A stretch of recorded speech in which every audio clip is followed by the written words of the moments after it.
Welcome to the Livfiit Listens podcast, a safe space of growth, personal development, and overall wellness with your host, Olivia Catania, diving into the realms of all things health, conscious living, mental expansion, and much more.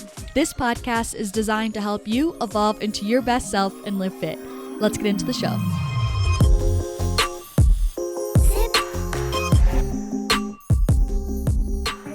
Hello, welcome back to the Livfiit Listens podcast. Welcome to another episode. Your girl is booked and busy. Let me tell you that, okay? I have a flight at 7 a.m. tomorrow. I'm going to Hawaii. Oh, I guess I never did a debrief from Canada. I'm back from Canada. That was such a doozy of a trip. I basically gave a very honest debriefing in an Instagram reel that I posted. I definitely had every right to be nervous. I remember saying that in my other podcast episode that I was like a little bit on edge to go. And I think that was rightfully so. I definitely underestimated the skiing while I was there. But it definitely pushed me as a skier and just out of my comfort zone in general. I think it's good to get uncomfortable and to honestly be frightened sometimes. I know that sounds odd, but I do think it is great for growth and just helps me kind of stay in a progressive headspace and just get more comfortable with being uncomfortable. And also, it sounds so weird, but the most uncomfortable trips that I go on are usually the most memorable, like things that kind of suck in the moment are always what I look back on and I'm like, oh my gosh, that was such like an impactful, meaningful memory.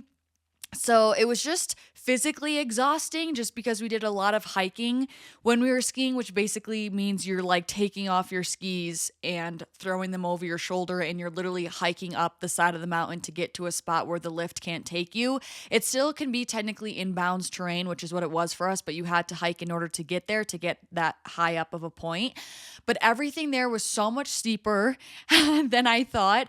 And I ski my fair share of terrain. Like I live in Utah and I can pretty much ski a majority of the ski runs that are here on multiple different mountains. So I definitely thought that I was going to be fine and be chilling. Like I was like, okay, how steep can it really be though? If you're in inbounds terrain, trust me, it was so steep. It was so much steeper than I thought. I literally didn't even know you could ski that steep of terrain when you're inbounds at like a resort or at a mountain.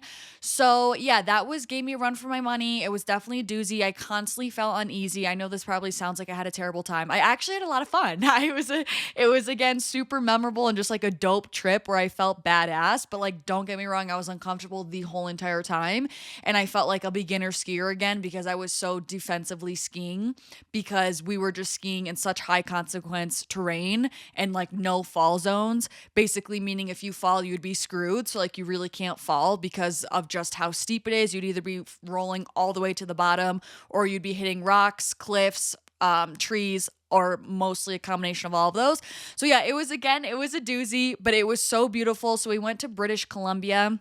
We stayed in Golden, Canada, and we skied at Kicking Horse and Revelstoke, which, fun fact, apparently Kicking Horse is the most difficult ski mountain in North America, which is a good thing I didn't know that before I went there. Even like when we came back, the customs guy was like, wait, and we had like a decent sized group. There was like 7 of us. And even the customs guy was like, wait, because we said like, when you go through customs, they're like, where'd you go? What'd you do? Blah, blah, blah. And we're like, yeah, we went skiing. And he's like, wait, like, where'd you ski? And we're like, yeah, Kicking Horse, Revelstoke, da. And he was like, Kicking Horse. He's like, and you guys are all, no one's coming back in a wheelchair. He's like, usually with a group this big, someone's in a wheelchair. I was like, nice. So then we did also, Lake Louise is another ski resort. It was so beautiful. Again, just the views were absolutely unreal. It truly was one of the most beautiful places I've ever been to, which I feel like is saying quite a bit because I've done my fair share of traveling. Absolutely stunning. It's super affordable there. So honestly, I highly recommend it. I really want to go back, especially in the summer. So we were in British Columbia, and then we also went to like Banff, Alberta area. And it was a time. It was good. So anyway, and it was also good like family bonding with everybody because then we also had my 2 cousins come as well as all 4 of us kids, my 3 siblings, and then my dad. So now I'm going to Hawaii. I'm leaving tomorrow, circling back. That's where I was. I'm leaving for Hawaii tomorrow. It's going to be a 5 a.m. Honestly, in AIS, get in the car at 5 a.m. My flight's at 7. Luckily, I have a direct flight, but I've been scrambling trying to get everything done.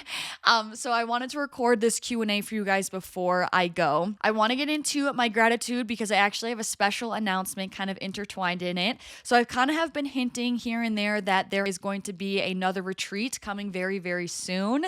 And tickets are not launched yet, but I am ready to tell you guys where we are going. Things are finalized. The trip page is ready to go. So the new location for our 2025 retreat that is happening in November is Thailand, which is super, super exciting. I honestly did not think I was going to be sending it all the way back to Asia again after Bali, but Thailand just feels so right. Honestly, I felt, well, hang on, I'm kind of getting ahead of myself. We decided on Thailand. It's going to be absolutely beautiful. It's such like, again, another memorable location. I think it's a location that's on a lot of people's bucket list. I've heard so many amazing, great things about Thailand. And there's honestly also a lot of like surrounding places I would love to go that's like near Thailand. So I would love to like do a whole big trip intertwined in it. But anyways, super excited about it. And basically what happened was I had a retreat booked and planned for this July in Mexico. And it just wasn't really getting the feedback that we kind of needed it to. And so basically, long story short, myself and all of the other people who had signed up for the Mexico trip, we all collectively decided to shift and pivot the location. And so that's when we decided to shift it and go to Thailand and have it be in November. And this feels so much more right. Like for whatever reason, the vibes with Mexico were just off. I can't really explain it. And it's just no coincidence that it never got like to be seen through. So it just definitely was not meant to be. But I feel so much better about Thailand. All the girls feel so much better about Thailand. Like we're all just hyped about it. And it just feels right. The vibes are there. The vibes are high. So the trip dates for this is going to be November 9th to November 15th. I intentionally was trying to plan it so we had like kind of enough room to make sure that you guys can all budget accordingly and plan for this trip. But I also didn't want it to get too close into the holidays of like Thanksgiving and then Christmas. So kind of this was like the last possible week that we could fit this in this year. Again, without it encroaching on the holiday season. So we're actually going to northern Thailand, and some of the trip highlights are we're going to an elephant nature park observation, which I'm so excited. I've never seen elephants in person. We're visiting a couple waterfalls. We're going whitewater rafting. We're visiting hot springs. There's a Thai massage. So it's just going to be absolutely amazing. I'm hosting plenty of workshops. I think I have like maybe 6 scheduled here. And it's just going to be amazing. And also, we kind of lucked out because this also was like the last, it's kind of hard to explain with the back end of it, but basically, I do these trips through Trova Trip, and they have different providers on the ground in whatever country, like the destination country that you're going to, who is able to coordinate the actual like trip itself. And so they have different date slots that are available for retreat hosts to book into. And this was the final date available for this itinerary, which also, again, worked out perfectly. And it actually happened to be a premium package. So all the meals that we're going to be having and eating, and also the hotels that we're staying at, are all going to be upgraded because, again, we're going to have that premium package. So it's absolutely incredible. I'm so, so excited. I already know, like, since going to Bali, the service in Asia is absolutely incredible. I was so happy with the quality of Bali. So to think that now we're going to be in that same area, but now having premium packages, like I can just only imagine how beautiful the experience is going to be and just how well taken care of we're going to be. So I will have the trip page linked in the show notes for you guys to take a look at it. You can also sign up to get an email notification once tickets go live. We are planning to have tickets launch on the 6th of March at 10 a.m. MST. If you're interested at all, I would definitely recommend being ready at launch because there is early bird pricing. So the earlier you get in, the better. And I will say we already have 5 girls already signed up because I do send out kind of like a pre-sale link to the people who have already signed up for past retreats. They kind of get first dibs for their loyalty. So we already have 5 beautiful women in there, which just kind of goes to show it's going to be popping. Like I'm telling you, vibes are there. We're all so excited about it. So anyway, I just wanted to lay that out there, let you guys know, get you guys thinking about it. Again, the tickets are actually launching March 6th at 10 a.m. MST, and the trip dates again are November 9th to 15th. I will have the trip page linked down below. Again, if you want to sign up to get notified once tickets are live, get on the email list, the whole 9 yards. So I'm so happy. I'm so excited. If you have any questions, feel free to like DM me on Instagram. I will be happy to reach out with or get back to you with any questions, comments, or concerns. Okay, let's get into it because we have quite a big episode. We are doing our Q&A. Okay, which I haven't done one of these in such a long time. Also, I'm not sure if I spoke that into completion, but basically Thailand and the retreat and the pivot is my gratitude. I feel like I kind of skipped over that. Okay, let's start with an easy one just to kind of ease into things. This is when and why did you move to Utah? So I moved to Utah actually in 2020, the fall of 2020, which is crazy because like in September of this year, it'll be 5 years of living here, which is kind of concerning to think about. So yeah, it's been almost 5 years and I moved here really because I was actually in my senior year of college. I was starting my senior year of college. COVID obviously had happened earlier that year. My classes ended up being majority online for the second half of my second semester of my junior year.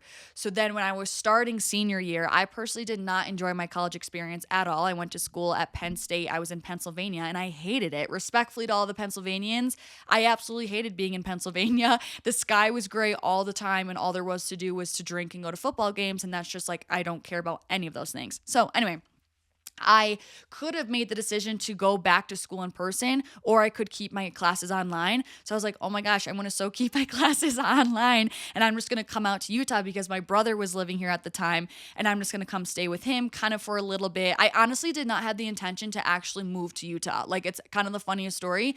I genuinely packed a singular carry-on suitcase in my backpack and I was like, hey, see ya, Dad. Like, because I was still living at home, obviously. I was like, I'm just going to go stay with Luke for a little bit. And I just bought a one-way ticket. I don't even know what I was thinking. I was like, I'm just going to stay there for a few weeks and then I'll come back like whenever. And I'm not even kidding you. I did not go home for 2 whole years. And I stayed here. My dad comes out here a lot. So he was kind of like slowly bring things that I needed here and there. But I just never had the intention of like, yeah, I'm moving my life to Utah. I just kind of came and I never left. And it's the truest story. So yeah, kind of to follow up with that though, the same person asked, where do you want to live in the future? Realistic, but also hypothetical dream locations. Dream locations like Bali would be a vibe. It's just so like not feasible for me just because it's so far away. But like maybe I would do another like extended stay for a few months. But it's just so far away from family, which would be hard. But in terms of where I want to live, like this is something I've genuinely been thinking about because spoiler alert, I'm really trying to have this be the year that I get out, which I know I've said that for honestly the past 3 years, I'm aware. But this time really is the time. I really had a very high, strict like investment goal that I wanted to have for myself first to like really take advantage of living at home because I know this is such a blessing and I've hit that and I just feel like I'm going to be 26 come halfway through this year and I'm just feeling like it's me moving away will be an investment in myself and therefore in my future. So with that being said, I still want to go experience coastal living. So I'm thinking, I mean, I don't have that many options of where I can surf year round that has like actually good surf. So I'm ironically thinking of Florida, which I never, ever thought I would live in Florida. California, which I really is just like a no for me, or Hawaii. That's kind of like the only 3 options I have of like where I can surf. So honestly, at the top of my list right now is Florida. But we'll see kind of what happens. I unfortunately don't feel a very clear pull anywhere, which I've been trying to have patience with because I felt such a clear pull when I went to Hawaii. And I was like, that's where I'm meant to be. So I'm kind of like, another reason why I've been stalling is I'm like hoping I really feel good about a decision somewhere because I don't really feel 100% about anywhere, but maybe I won't ever feel 100%. I don't know. Anyway, okay. Next one is healing femininity and tapping into this energy. Love everything you stand for too. Thank you so much. I kind of really love this question. I did have a whole episode on stepping into your femininity and your feminine energy and embodying it and all of that.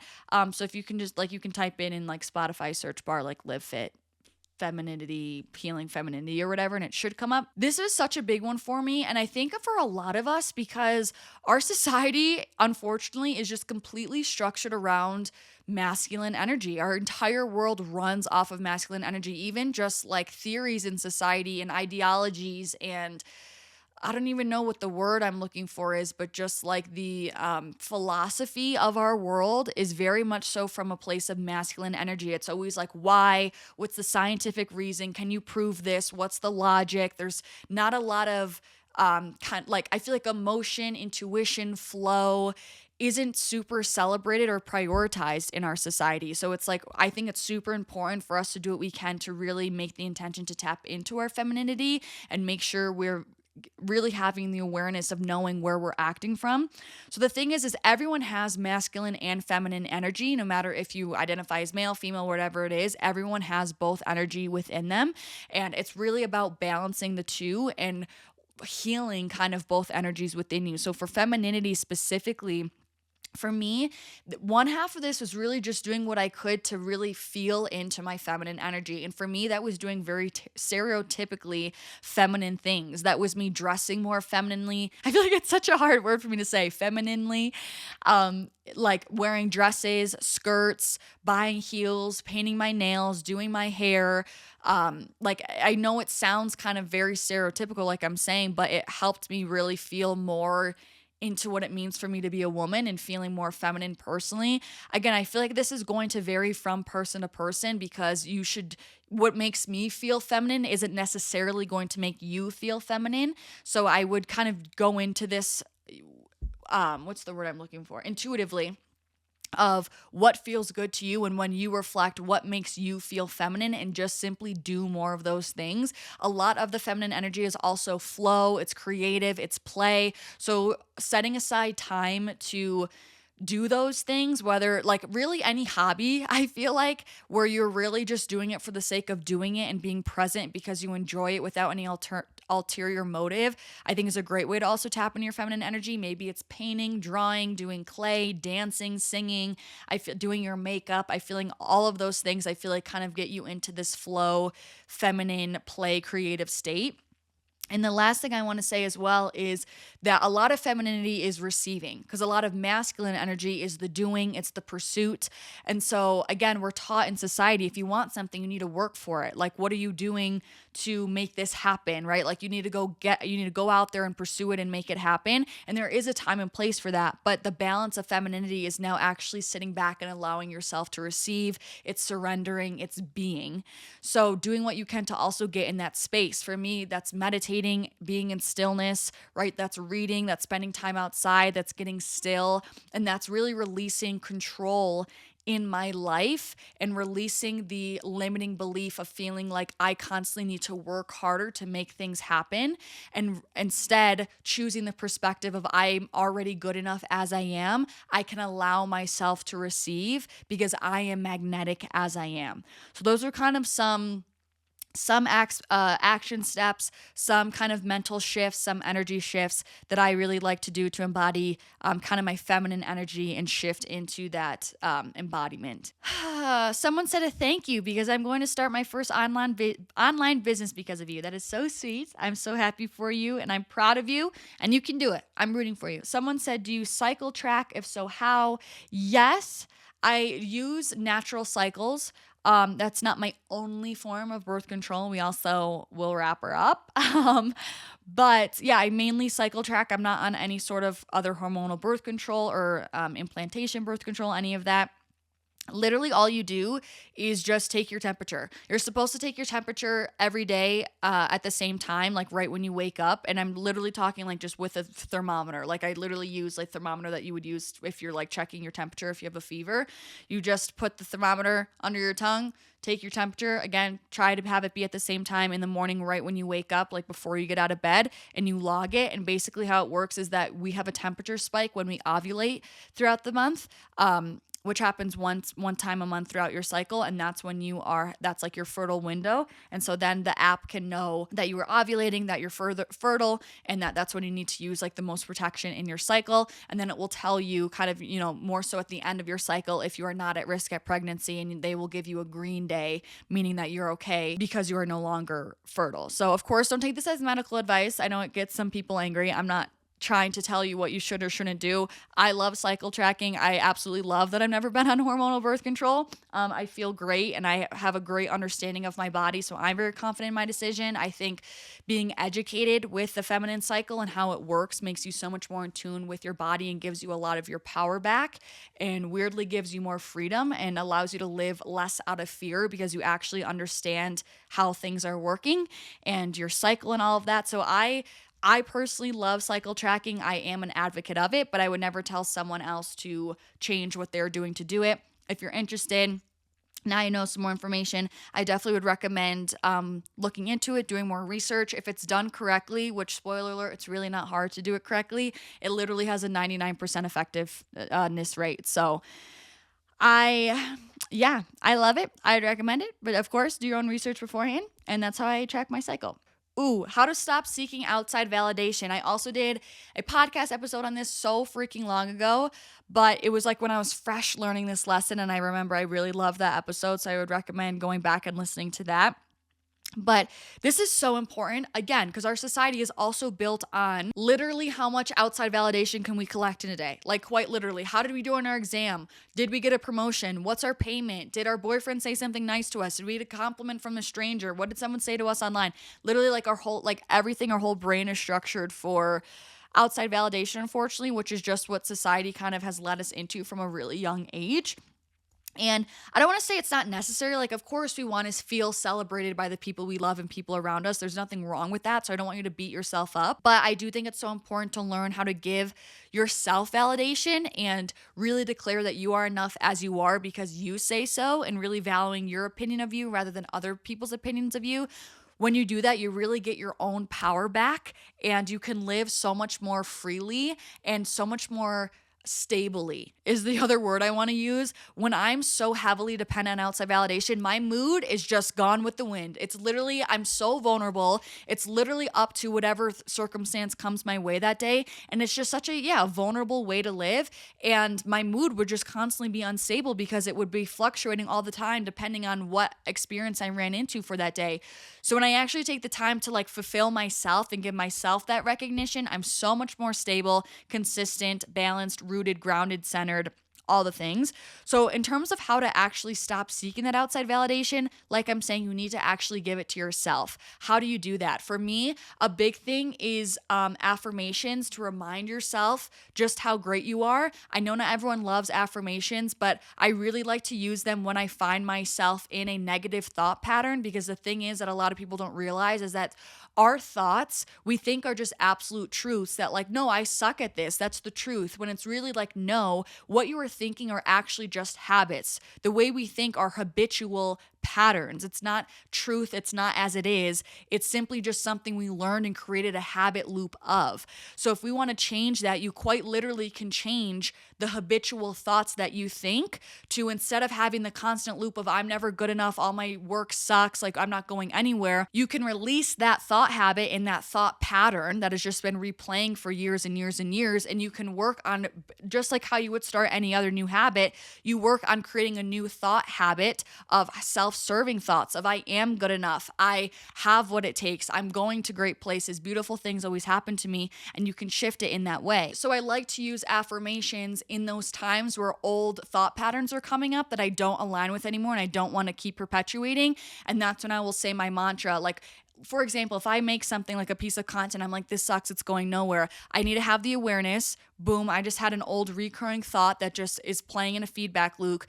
It's an old program. I want to change that and change my belief system to that I am great and everything I do is awesome. So then in that moment, once I have the awareness of like, I just didn't have a self-serving thought, I would change it and say, actually, everything I do is good enough and I'm getting better every day. And I use it to stop the momentum of that bad thought, because then I would go, I don't even want to use the word bad, but like a not self-serving thought, because then every thought has momentum as well. So if you say, oh, I suck, and you don't correct it and you don't have the awareness, that's just going to run wild and be compounding all day.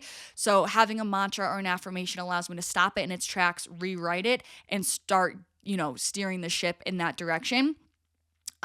Another great thing that I like to do is just simply journaling and spending more time writing down things that I'm proud of myself for, and seeing myself as a friend. We are always our harshest critic and we never think anything we do is good enough. Whereas if our friend did the smallest thing, we'd be their biggest fan, right? Because we want to be a good friend. So we have to be that same way towards ourselves. Like, it makes no sense that we are so hard and mean on ourselves when we're not that way to other people. You are the only person who's going to be with you through every single second of your life. life in its entirety. And so you need to start treating yourself that way. You are your best, longest company you're ever going to have. So you might as well make friends with it, and be nice to yourself. Really, outside validation just stems from you never thinking what you do is good enough. And you have to change that narrative because that's something that's come from such a young age. So I will always be repeating that mantra to myself, like, actually, everything I've done is good enough.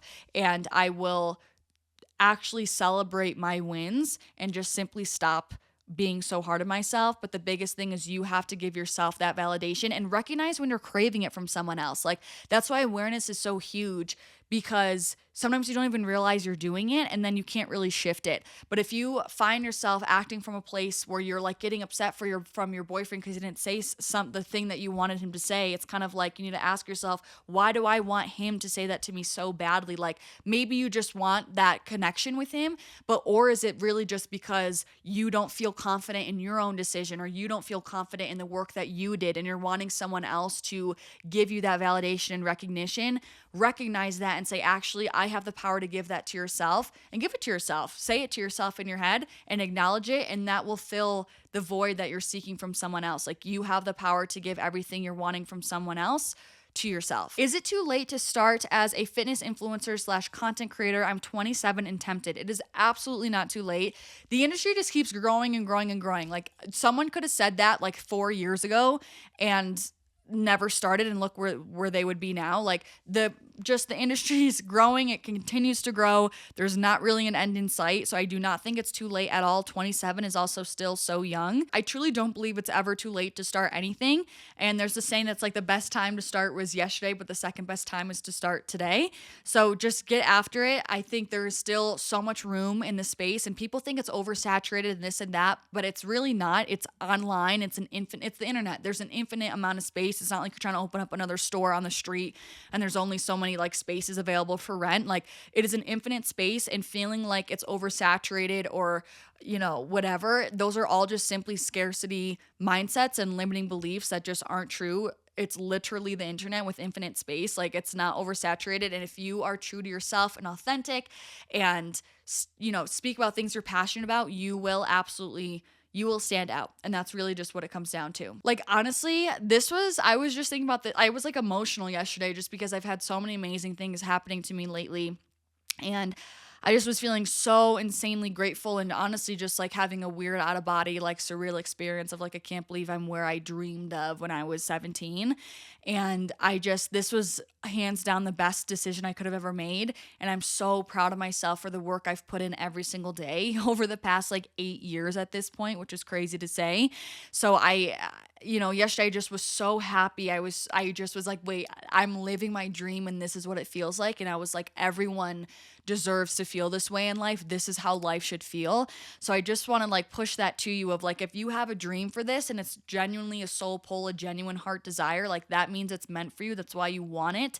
Your future self already knows that you have it. So it's putting that craving in your heart so that you have the urge to actually pursue it. So I definitely recommend. I don't think it's too late. I, of course, love what I do. I love this industry and I want other people to feel fulfilled and happy in what they do. And there's plenty of room for you over here. So I just would recommend get started and start posting and be consistent. It doesn't have to be perfect. Just don't overthink it and just start. Tips for being and staying in a calorie deficit while on a university exchange.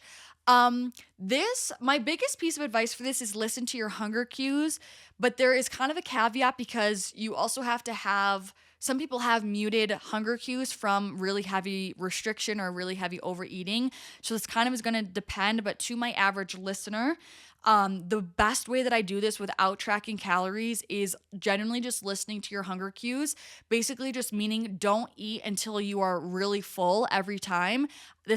When I would go through majority of my cuts, I would do it completely intuitively just by listening to my body. So I would eat until I'm about like 80 or so % full. So it's a little bit underneath, my like fullness level all the time, because if you think about it, your fullness kind of is equating to like your maintenance level of calories. And in order to be in a deficit, we want to be eating slightly below that. So if you're eating kind of like till 80-90% fullness, let's say 70 to 90% fullness at every meal, you're going to be creating a little deficit at each meal, which is going to accumulate to the actual targeted daily deficit, which will then add up to a weekly deficit and therefore weight loss. So that's what I like to do personally. I just am really intentional with eating until till I stop just before I'm full.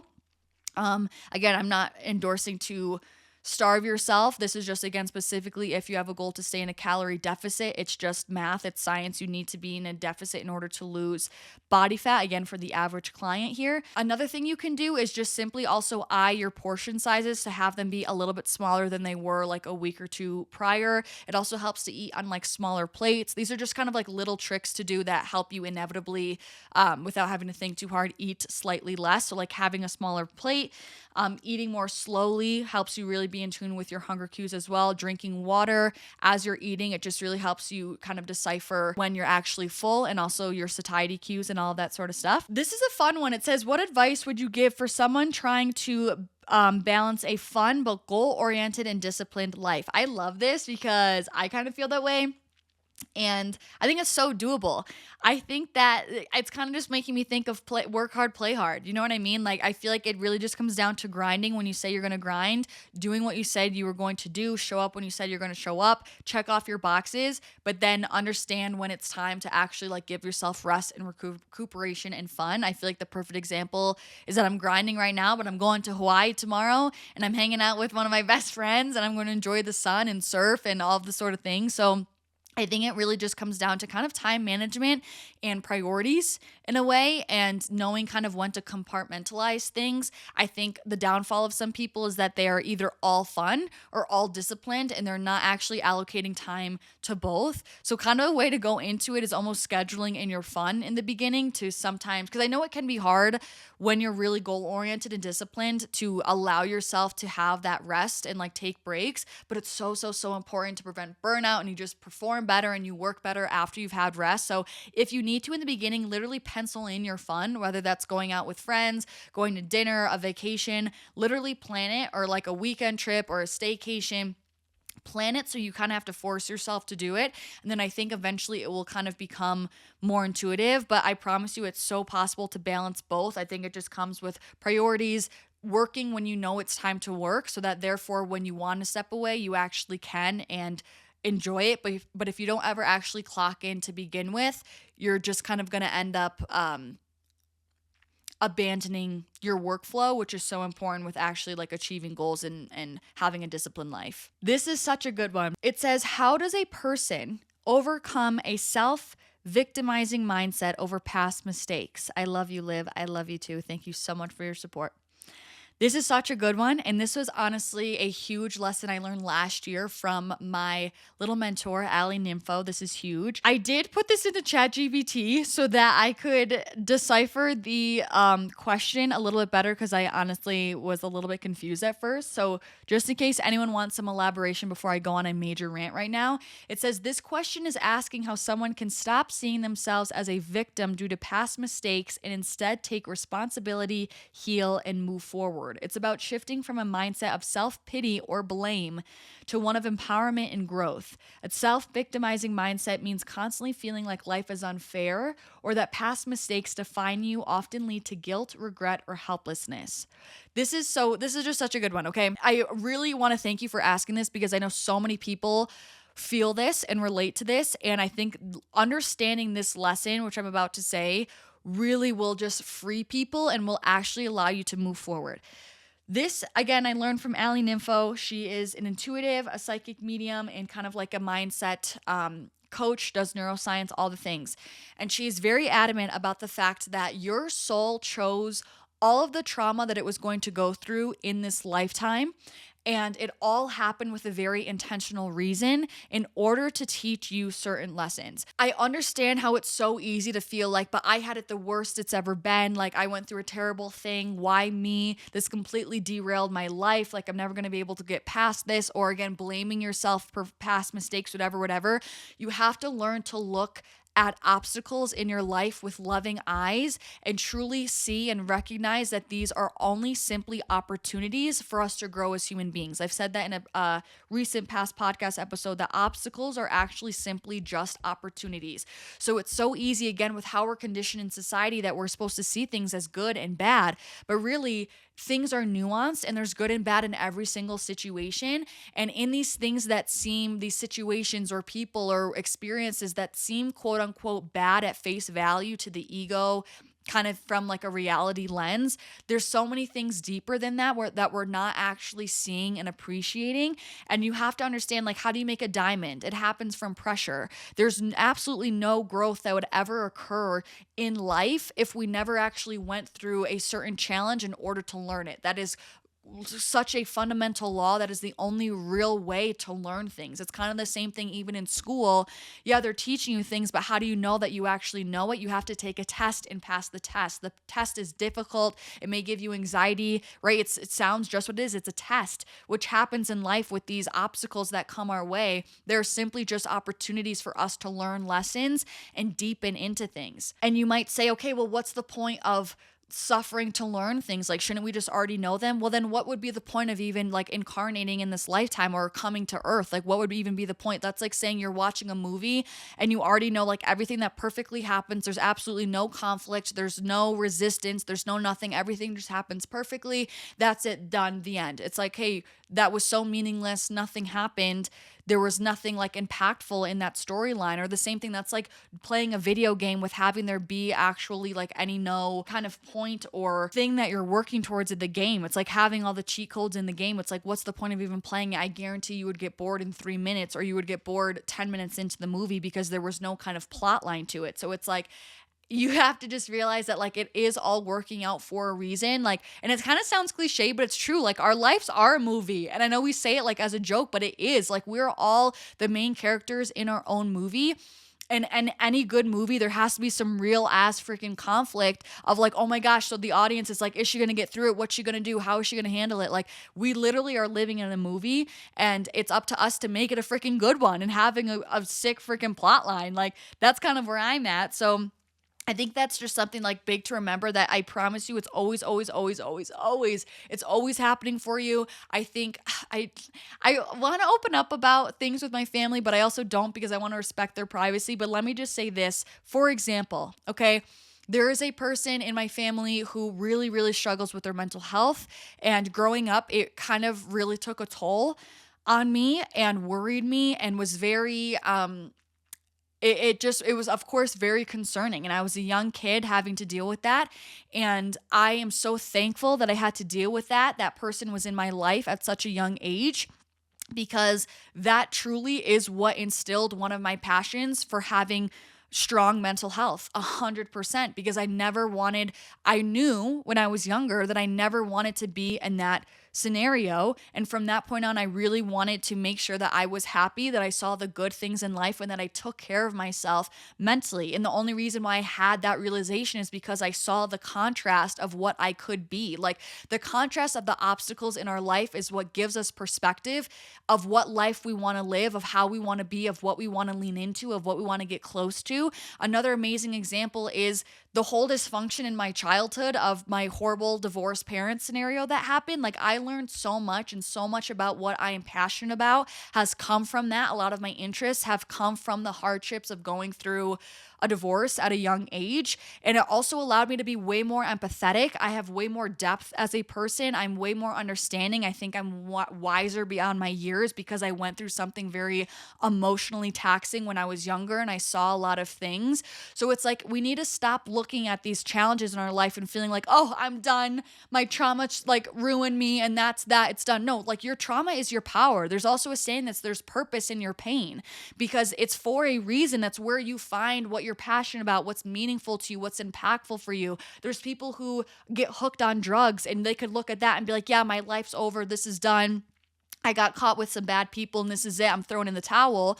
When really there's so many people who overcome that drug addiction and they're like, great, now I'm going to use what I learned, the compassion that I have now, the experience that I went to help other people move through these things. So I promise you, you just have to actually take a second and reflect and like zoom out, shift your perspective, and you need to actually try. Like we're so many people in our society right now are so used to playing victim, because again, that's just what we're taught. That's what's normalized in society. We're like, it's not your fault, it's them. When it's like, then we're constantly just continuing to give our power away and our life is just running away from us and someone else is freaking dictating it for you, like quite literally.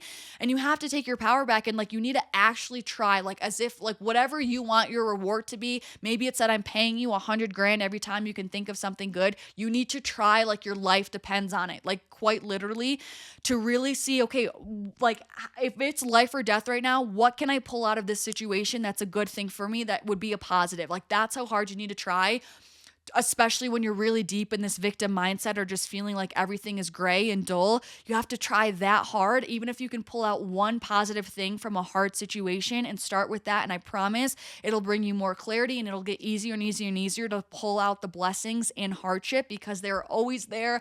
And I feel so passionate about this too, because when you really grasp it and understand it, you're like, wait, these are actually the most loving things I've experienced in life because they've actually helped me up level. Like, it's kind of like the same thing why you need a tough love coach, like in sports or whatnot. It's like you would never actually really grow or like get better if someone didn't push you out of your comfort zone. Like if your parent never, it's the same thing. I think I've used this example before. It's like your parents didn't say you can't eat candy for dinner because they hated you as a kid and wanted you to suffer. They were doing it for your greater good, for you to be healthier and stronger and better as an adult as you get older from having a better habit. In that regard, it's like that's the same thing with the universe and in life. Like these quote unquote hard things aren't happening for you just because you suck and you deserve to suffer. No, it's the universe giving you tough love. It's giving you an opportunity to grow and become a better human being because of it. Like that's truly all it is. It's not personal. It's nothing wrong with you. You're not doomed. Your life doesn't suck. Like you have to start seeing it with rose-colored lenses and an open heart of being like, wow, thank you so much. I've learned XYZ and I'm a stronger person now because of this. How selfless of you need to give this to me. Like that's like where I'm at with hardships now in my life. Switching gears back to social media, someone asked, how do you usually get brand deals? Do they reach out to you or do you contact them? I honestly never reach out to them. And I don't want to say that it doesn't work because what works for you may not work for me and vice versa. Like everyone's kind of going to have their own flow. But I never reach out to them because when I do, which is rarely, they just they're not like in the space they're not like looking for collaborations at the time. They're not like running campaigns. So it just like doesn't really work. Basically, I really don't do I don't do anything actively to get brand deals. I really don't. I have my email in my bio and that's kind of it. Like, I think I am in a niche where there's a lot of opportunity for like brand deal content to be integrated into it. And I also post, like, I do my fair share of kind of like sales content in a way where I'm like talking about products that I genuinely like, which kind of creates a window for brands to integrate their product, if that makes sense. So, yeah, that's kind of like where it's at. I honestly, the way I've been getting brand deals is by doing a lot of energy work and mindset work and self-image work. And it sounds crazy, but this is the safest platform that I have to share this on. I literally will just work on, seeing my worth, that I am the best at what I do. No one does it like me. I'm special and unique. And what I bring to the table is how I do things is what gives my work value, and that is enough. And it doesn't matter any outside factors of how many followers I have or my like count or anything to get brand deals. It's simply just because I know my style is cool and unique and no one will bring the same energy I do, and that's what makes me special and valuable, and that's what makes me magnetic and people wanting to work with me. And I've done work to like thoroughly integrate that and embody that and have that really be my kind of baseline perspective of myself and like self-image. So that's kind of what I've been doing with that. I feel like I could do a whole podcast episode on that. But anyway, it's crazy. Because it honestly feels like magic to me because I don't do anything. I will like randomly just get a freaking email that says like, hey, XYZ, like, like when Puma reached out, like it's so random. And like I literally just got PR from Aloe. Like what? Randomly, I just get an email. Like it's crazy. For me, I'm like, it's magic. But I really, really attribute it to energy work and yeah. And just staying true to myself, posting because I love it, and just staying consistent with what I do. Current work goals, I kind of did make an episode on this. I think it was the last episode I posted actually. A lot of my work goals are process goals in the sense of like wanting to upload to YouTube once to twice a week, being consistent with the podcast again, of like aiming for weekly uploads as often as possible, all of the things. But in terms of kind of like kind of tangible things, I would love to get invited on a brand trip. That's kind of my next goal. I would love to also work with free people. I just remembered that, like, realized yesterday that I'm like, wait, they actually work with influencers. Like, I'm writing that down. I love free people. I also would love to work with Roxy, and I would love to work with more like travel companies. Like a hotel would be sick, or an Airbnb. That'd be so cool. Or like an airline company. Ugh, stop. One time I saw, I think it was, yeah, Hawaiian Airlines, because I just recently started a flight from Salt Lake City to Honolulu, and they were doing some campaigns with influencers who were like highlighting that flight, and I was like, oh my gosh, I would have loved to do that. And what's the other one? Oh, and maybe like sports companies, like a surf company, a ski company, like that sort of thing, like wake surfing, skateboarding, like something like that would be like also so cool to kind of like get more into that like lifestyle kind of like. I wanted to really integrate my fitness again with my overall like active living and just like really make it my own. I feel like I was feeling pressured in past years to really just go into fitness, and I just kind of want to post more like authentically again. That's also kind of like a work goal of mine. Okay, let's do one more question and then we will wrap up. So this person says she's 29 and she is going through heartbreak. How do you know that my person is out there? I have done a lot of work on myself. This is such a hot topic right now, and I'm understanding it the older I get now, because I'm 25 and I have older siblings as well. So I really do understand that pressure of feeling like you're getting older and like quote unquote running out of time, or worrying if you ever will find your person. So I get it and I empathize with you, and I'm sorry, because I know it can be really hard to feel like you're kind of in the dark on it and just like waiting, like you never really know when your time is going to come, I guess, in a way. But I promise you, this is also something that really has helped me, is you're in the kindest way, you're not special. Meaning, you can't think that everyone else is going to have this beautiful life of a great job, super happy, have a great loving partner, and you're just the one who's going to be forgotten about. Like, if you think about, in order for that to be true, there you would have to have a certain level of like specialness in order to be separated from the rest, to have the universe separate you from the rest. And in the most respectful way, again, you're not that special to think that, to have that be true. Meaning, you are just like everyone else who also is deserving and worthy of love, and who is going to have the opportunity. And the other thing, which can be a hard pill to swallow, but once you get past it and forgive yourself and have grace, you really can take your power back. The longer that you don't claim and fully believe that your person is out there, the longer you are just simply going to be pushing them away from coming into your reality energetically. So a major step that I truly, truly, truly believe in is you need to first know, like in your deep knowing, that you are deserving of love, that someone is going to love the absolute shit out of you, and that your person is out there, someone who's going to treat you so well, they exist and they're looking for you. Like, you need to have that mindset. You kind of need to live in that delusion, because that is going to help you actually then come into alignment in it. I believe in it so, so, so much. So that step one is you first need to know. And the spoiler alert, you just kind of need to decide to know. Like, no one's going to be here and telling you like, actually, it's so-and-so. You have to just know, because you're deciding it. Like, it's crazy how much of life, because we are co-creators with the universe, with God, whatever you believe in. And we co-creator means we have a hand in that. So whatever you're deciding, that quote, you either believe you can or can't, either way you are correct. It's the same thing in this sense. If you think, I don't know, I don't really think I have anyone, then that's just the words that you're speaking over your life. But if you declare and have blind faith that your person is out there, I promise, like, sometimes you just got to dive in and fall and let the universe catch you. And this is one of those moments. Like, what good does it do to tell yourself that that your person isn't out there? Okay, maybe to protect yourself so that you don't get let down in the future. But like, what good is that doing? Like, it's just keeping you in this kind of perpetual sadness and in just like a small scarcity mindset and in life. So I think it's so important to first declare and just simply decide, because you can, that your person is out there, and live with that energy every day. You're going to be so much more hopeful from your day to day and happier. And I promise you that's going to lead you into really self-serving experiences. But then the second thing is, then you have to release it. Like, you just have to know it,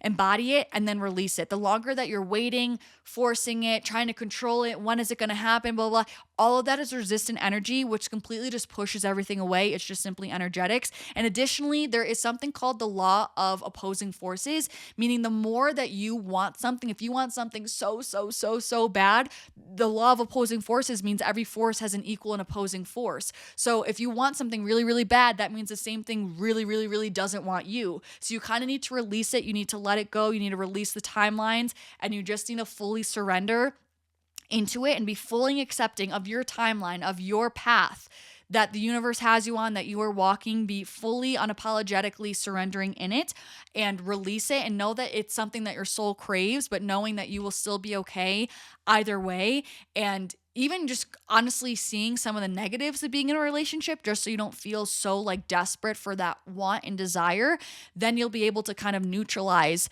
that law of opposing forces, which again will help you come in alignment with your person. I know it sounds crazy, but it freaking works. I've also done that with some of my goals. I've literally like made a T-chart of like the pros and cons of what would happen if I received this thing, and it really helped to neutralize my want. And I'm telling you, since I wasn't acting from such a desperate energy, it helped it call it in. Like, I swear, it's crazy. So that's something else. And the last thing I want to say, and I'll leave you with this, is to give yourself everything that you are seeking in a partner, and do everything you can to stay close to the feelings that you think you would feel in a relationship. Meaning, what do you, we think that we want certain things in life, but we're really craving the feeling of what that thing's going to bring us. For example, you don't really want the new car. You want to feel cool and successful and established. You don't really want this person. You really just want to feel recognized, seen, heard, loved, comforted, validated, all the things.